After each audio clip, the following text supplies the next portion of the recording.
નમસ્કાર મિત્રો, સ્વાગત છે તમારું એચએનજી સ્ટડી પોઈન્ટ યુટ્યુબ ચેનલના એક નવા વિડીયોમાં. મિત્રો, પોલીસ કોન્સ્ટેબલનું કટ ઓફ કેટલું રહેશે એની સચોટ માહિતી જે છે એ વિદ્યાર્થી નેતા યુવરાજસિંહ જાડેજા દ્વારા આપવામાં આવી છે. તો એના વિશેની માહિતી આપણે આજના આ વિડીયોની અંદર જોવાના છીએ. આજના આ વિડીયોની અંદર આપણે જોઈશું કે જનરલ કેટેગરીના પુરુષ અને મહિલા ઉમેદવારોનું કટ ઓફ કેટલું રહેશે અને તમામ કેટેગરી વાઇઝ ઈડબ્લ્યુએસ, એસસીબીસી, પછી આપણે જે ઓબીસી કેટેગરી થઈ ગઈ, એસસી અને એસટીનું કટ ઓફ કેટલું રહેશે એ તમામ માહિતી જે છે એ આપણે આજના આ વિડીયોની અંદર જોવાના છીએ. તો તમે જોઈ લો, એલઆરડી મેરિટ અંગે સચોટ માહિતી યુવરાજસિંહ જાડેજા દ્વારા જનરલ અને કેટેગરી પ્રમાણે કટ ઓફ પુરુષ અને મહિલા ઉમેદવારોનું કેટલું રહેશે એ આપણે જોવાના છીએ. પરંતુ વિડીયો શરૂ કરતા પહેલાં એમની ટીમ દ્વારા એક અપડેટ આપવામાં આવી છે, એ આપણે ફટાફટ જોઈ લઈએ. અને અહીંયા લખ્યું છે એ પ્રમાણે યુવરાજસિંહ જાડેજાની તબિયત જે છે એ થોડી ખરાબ હોવાથી 3 દિવસથી હોસ્પિટલમાં એડમિટ છે. તો આપણે સૌ વિદ્યાર્થીઓ આપણા વિદ્યાર્થી નેતા યુવરાજસિંહ જાડેજા સ્પીડી રિકવરી કરે એના માટે ભગવાનને પ્રાર્થના કરીએ. અને એના પછી જે એમના દ્વારા જે અપડેટ આપવામાં આવેલી છે એ આપણે જોઈએ. કારણ કે યુવરાજસિંહ જાડેજા જે છે એ હંમેશા વિદ્યાર્થીઓના પડખે ઊભા રહે છે.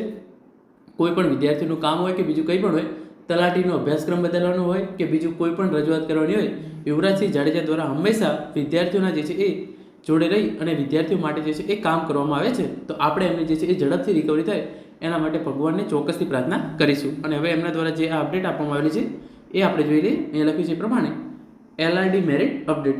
લોકરક્ષક દળની પરીક્ષાનું અનુમાનિત મેરિટ. જનરલ મેલ 107 થી 111 સુધી કટ ઓફ રહી શકે છે અને ફિમેલનું કટ ઓફ 95 થી 97 સુધી રહી શકે છે.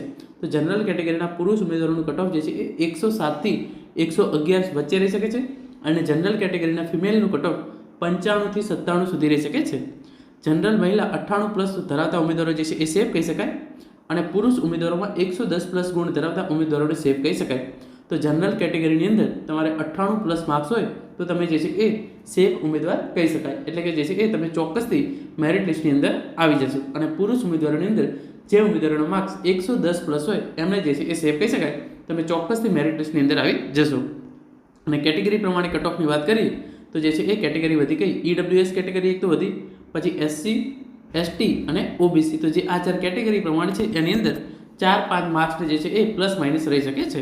તો આ પ્રમાણે તમે જોઈ લો, જે પુરુષ ઉમેદવારોનો આપણે તમામ કેટેગરીની અંદર વાત કરીએ તો જે છે એ પુરુષ કટ ઓફ 102 થી 107 વચ્ચે રહી શકે છે તમામ કેટેગરીના. ઈડબ્લ્યુએસ હોય, એસસી હોય, એસટી હોય કે ઓબીસી હોય 102 થી 107 ની વચ્ચે.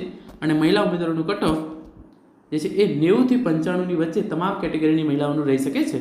તો મિત્રો, આ હતો આજનો વિડીયો, જેની અંદર આપણે કટ ઓફ કેટલું રહેશે એની સચોટ માહિતી યુવરાજસિંહ જાડેજા દ્વારા આપવામાં આવી છે એના વિશેની માહિતી મેળવી છે. Thank you so much for watching.